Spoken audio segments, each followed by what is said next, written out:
Hola, boa tarde. Carl Munson here. And this is a little bit different, isn't it? Going live today on the Good Morning Portugal podcast. And I just have to share my excitement with you about being at an event that has been organised by Smart Rural, Smart. Now, I don't know if this is an acronym or a Portuguese word. It might be both, but Smart Rural, Smart, Hiese. So it might be Smart Rural, Smart Hiesa. And we're in the beautiful town, not been here before. It's a hill town, Penela, which is not far from where I live, less than an hour away, just off the A13, I believe. But it's really rude to define a town by its main road, isn't it? But just to put you in the picture, I guess from Tamar and on the way to Coimbra. Now, I've just probably come to one of the best conferences I've ever been to in my life because it started with lunch. And not only lunch, but a local lunch here at Lagar da Dega. Now, here's your vocabulary today. Lagar means mill, and we are in an ancient olive oil pressing mill, and it's also now, or may always have been, a wine production facility as well, a winery, for want of a better and single word. And it's quite amazing. Oh, yeah, and also azeite is olive oil, and vinho, quite easy, is wine. So that's your vocab for today. Lagar is mill, adega is cellar or winery, and azeite is olive oil, and vinho is wine. And you may detect that I have been drinking some of the latter there, tasting their very rather lovely red, which is in a showcase in front of me here, and it is known as Encosta da Crivera. Encosta da Crivera, lovely logo, which might be the cover art ultimately of this podcast. A castle, and the door to the castle is in the shape of a wine bottle, which is nice and clever, isn't it, and simple. And they do a white, a rosé, and a red here. And I have been eating local cheeses.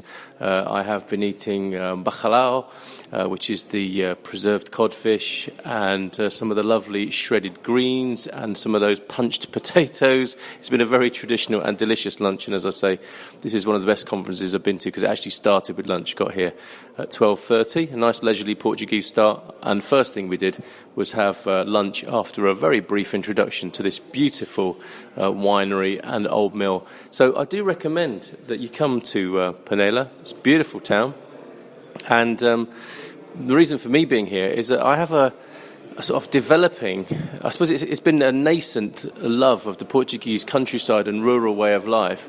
And what's really becoming exciting for me is seeing that rather than the rural parts going to rack and ruin, which you could be forgiven for thinking they are, you know, when you drive through Portuguese villages and some small towns, it looks like, you know, that the heart and soul is just about on its last legs, to mix my bodily metaphors there.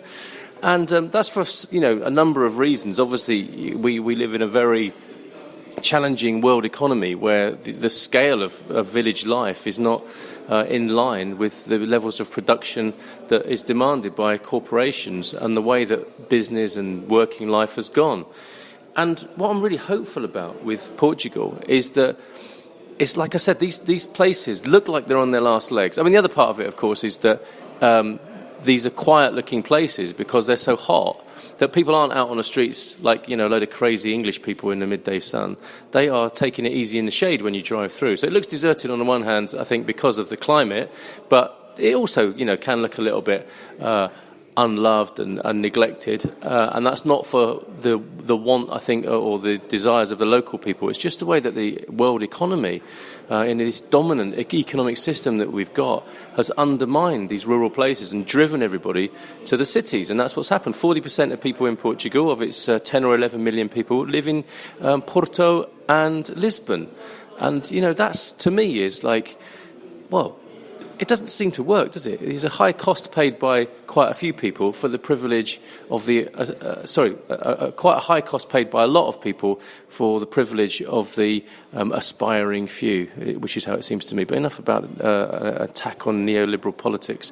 Coming back into the countryside now, and Penela, this lovely town here. Do come and have a look. And, you know, have a think about... Portugal and its potential to short-circuit this what looks like a kind of downward spiral for rural places and an upward spiral in the love of the countryside and people's wish to reconnect with nature and people's wish to reconnect on a village scale, on a human scale, and realising that small is beautiful. So it's this perfect storm for me of how these places are still hanging on in there, and they would make fabulous places for all that's best about human life, and the human spirit, and a great environment to be for people of all ages and people of all abilities. Your cross-section of society, it's been reiterated to us, isn't it, in the book Sapiens, and forgive me, I can't remember the author's name, but, he talks about how 150 people are really your kind of bearable map of association among people, and that's after that we start to not know who people are and other factors kick in.